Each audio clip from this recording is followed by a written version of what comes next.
অল্টন company প্রায় বন্ধ হওয়ার উপযোগ হয়ে গেছে।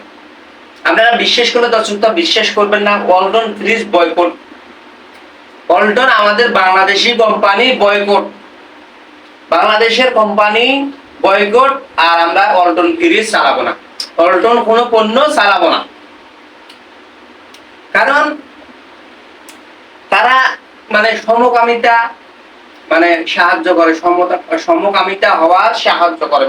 নাটক, একটা রূপান্তর নাটক হয়তো অনেকেই দেখেছেন, রূপান্তর নাটক তারা অ্যাড দিছে, প্লাস ওই নাটকটা করার তারা সহযোগিতা করছে। আমি ভাই আমার ফ্রিজ এই নাটকটা দেখার পরে আমি ডাইরেক্ট আমার ফ্রিজ তালা মারিয়ে দিছি, ফ্রিজ আর চালাবো না। আমার ওয়ালটন ফ্রিজ আছে বাসায়, আমি আমার ওয়াইফকে বলছি যে ফ্রিজ আজকে থেকে তালা, ফ্রিজ আর চলবে না, সব গরম গরম খাবো, গরমের দিন গরমে মরে যাবো, তাও কি খাবো না। Walton fridge direct boycott, Walton fridge TV যা আছে সব বয়কট। কি জন্য আপনারা বলতে পারেন কি জন্য?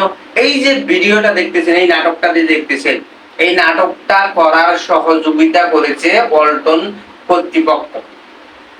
দেখতে পারতেছেন লেখা আছে, একদম সরাসরি তারা অ্যাড ওখানে দিবে, বা যা যাবতীয় কাজ আছে ওয়ালটনে প্রচারের জন্য সবকিছু ওখানে ব্যবহার করেছে, এবং টাকাও দিয়েছে তাদের এই নাটকটা তৈরি করার জন্য। তো আমার কথা হচ্ছে, আমি ডাইরেক্ট ওয়ালটন বয়কট। আপনারা যারা যারা করছেন বয়কট, তাদের জন্য একটা সুখবর আছে। সুখবর হলো যে এই দেখতে পারতেছেন নোটিশ, এটা ডাইরেক্ট ওয়ালটন কোম্পানির যে ওয়েবসাইট আছে, ওই সাইডে তারা কি করছে, এই পোস্টটা করেছে।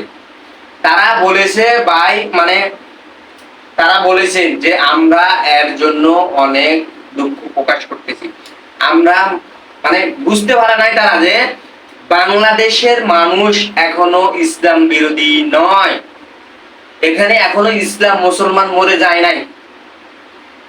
তারা মনে করছিল যে মুসলমান মনে হয় বাংলাদেশে নাই, তারা মনে করছে যে প্রতিবাদ করার মতো মানুষ বাংলাদেশে নাই।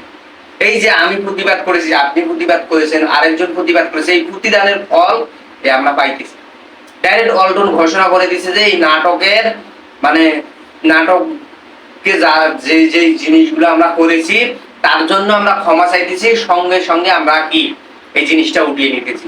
এই নাটকের বিষয়ে যা খরচ অ্যাড যা ছিল সব তারা সরিয়ে নিয়েছে, আলহামদুলিল্লাহ। কারণ আমরা এই দেখেন, আমরা চাইলে, আমরা মানুষ চাইলে কিনা করতে পারি, আমরা মানুষ চাইলে কিনা করতে পারি। ওয়ালটন ফ্রিজ আমরা দেশি পণ্য আমরা ভালোবাসতাম, যে দেশের জিনিস বিদেশে যাবে, অন্য দেশে যাবে, আমরা কিনে রাখি। অন্য দেশের জিনিস কেনার দরকার কি, আমাদের বাংলাদেশের জিনিস আমরা কিনি। তাদেরকে আমরা প্রশ্রয় দিতে দিতে দিতে মাথার উপরে উঠে ফেলাইছিলাম। তারা এইটা মনে করে নাই যে আমরা এখনো মুসলমান, আমাদের ধর্ম, আমরা যে জিনিসগুলোকে আমরা প্রশ্রয় দেই না, যেগুলোকে আমরা আমাদের ইসলাম বিরোধী, এগুলো আমরা আমাদের কলিজার ভাই হলো, আমরা কি তাদেরকে ছাড় দেই না। এইটা আমরা একদম উদাহরণ দিলাম। তো ভাই যারা যারা বয়কট করছিলেন, আল্লাহ রাস্তায় উঠে না, আমিও আমার ফ্রিজে তালা খুলে দিছি, এখন চালাই দিছি, যাতে তারা বুঝতে পারে যে আমাদের আমরা বুকে টেনেও নিতে পারি, আবার লাঠি দিয়ে ছুরিও দিতে পারি। কারণ আমাদের ইসলাম ধর্মকে যারা আঘাত করবে, তারা আমাদের কলিজার ভাই হলো, তাদেরকে আমরা লাঠি মারে ফেলাই দিব। আর যদি তারা আমাদের ইসলামের নিয়ম নীতি তাহলে আমরা যত শত্রু হোক তাদেরকে বুকে টেনে নিব।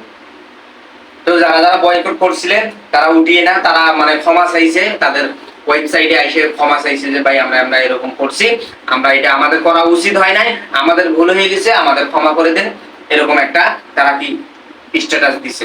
তো সবাই ভালো থাকবেন, সুস্থ থাকবেন, আর এরকম প্রতিবাদী ভিডিও আমাদের সবসময় চলতে থাকবে। যে অন্যায় করবে তার ছাড় দেওয়া হবে না। যার যার জায়গা থেকে আমরা এই একটা সোশ্যাল মিডিয়াতে আমরা প্রতিবাদ জানাতে পারি, সরাসরি না পাইলেও এই সোশ্যাল মিডিয়ায় আমরা প্রতিবাদ জানাবো। এরকম যত অন্যায় দেখবো আমরা সঙ্গে সঙ্গে প্রতিবাদ জানাবো যার যার জায়গা থেকে। সবাই ভালো থাকবেন, সুস্থ থাকবেন, আসসালামু আলাইকুম।